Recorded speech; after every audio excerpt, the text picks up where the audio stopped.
ओम सभी को नमस्ते। आज का पंचांग आज 10 मार्च 2026 दिन मंगलवार, तिथि सप्तमी 25:53 तक, तत्पश्चात अष्टमी, पक्ष कृष्ण, ऋतु बसंत, से चैत्र,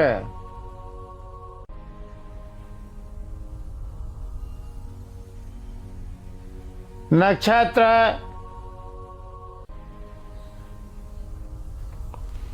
अनुराधा 19:04 तक,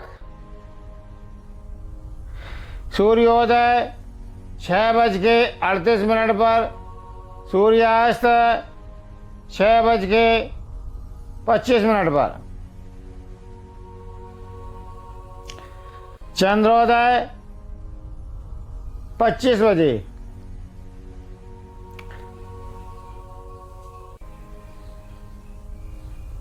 षष्ठी संवत 1,98,08,53,126, कलयुगाब्द 5,126, विक्रम संवत 2082, शक संवत 1947,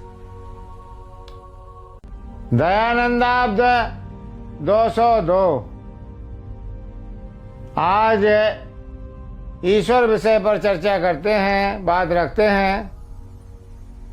ईश्वर सच्चिदानंद स्वरूप है, ऐसा इन्हीं सभी जानते हैं।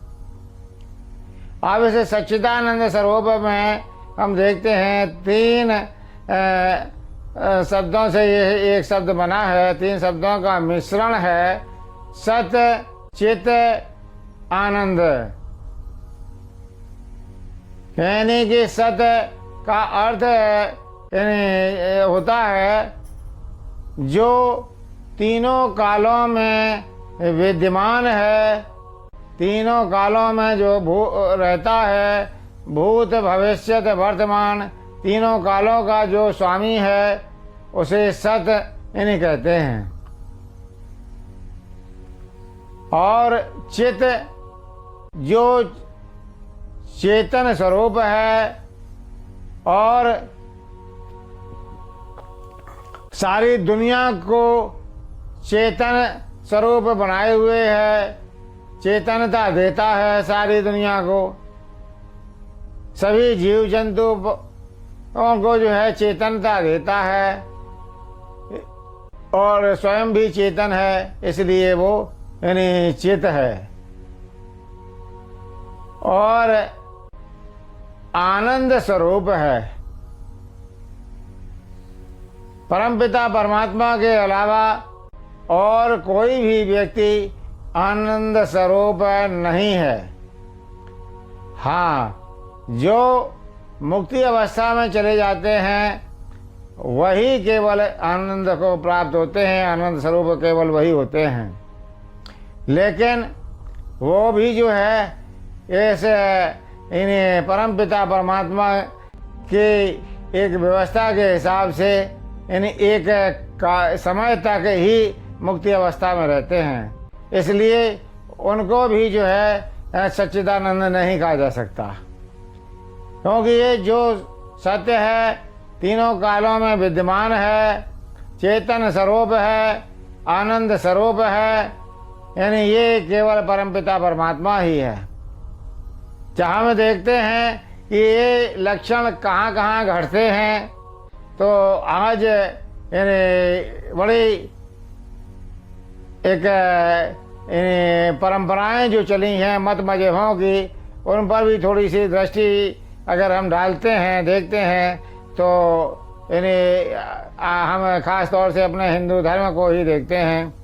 तो एक उदाहरण ले लेते हैं उस उदाहरण से हम जो है यानी आगे का भी, भविष्य का भी हमें यानी सोचना चाहिए। प्राचीन सोमनाथ मंदिर में जब महमूद गजनवी आक्रमण करने गया तो सारे जो वहाँ के यानी पुजारी थे वो सब जो है हाथ पे हाथ धर के बैठे, तो जो करेंगे परम ये शिव जी महाराज करेंगे, और हमें क्या करना है, हम तो जो है जो अभी कुछ ही देर में वो प्रकट होंगे और यानी इनका ये सब जो है मुगल सेना, सब यानी मुसलमानों की सेनाओं का ये विनाश कर देंगे। परिणाम ये हुआ वो स्वयं मारे गए, सबके सब विध्वंस हुआ, सबका मंदिर को लूटा गया और इन्हें हिंदू जाति की बुरी तरीके से क्षति हुई।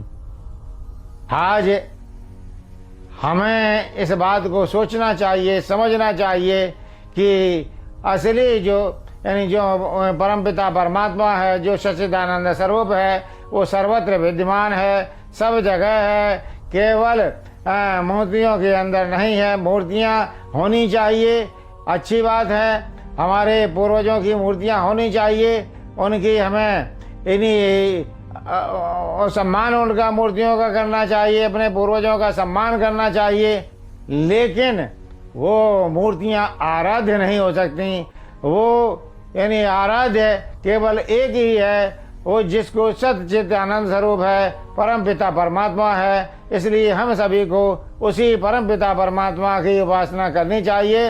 अगर हमें हिंदू जाति का, हिंदू धर्म का उत्थान करना है, सनातन धर्म का उत्थान करना है और अपनी यानी हिंदू जाति को यानी जीवित रखना है, तो हमें उस परम पिता परमात्मा की उपासना करनी चाहिए और अपने आप को यानी उस परम पिता की प्रार्थना करते हुए बलवान बनाना चाहिए, धनवान बनाना चाहिए और अधर्मियों से, विधर्मियों से लड़ने की ताकत पैदा करनी चाहिए। अपने समाज को संगठित करना चाहिए। हिंदू जाति का तभी उद्धार होगा, नहीं तो जो हो रहा है ये बहुत ही विध्वंसकारी है, जो पीछे से इतिहास से हमें सीखना चाहिए और आगे का भविष्य बनाना चाहिए। धन्यवाद।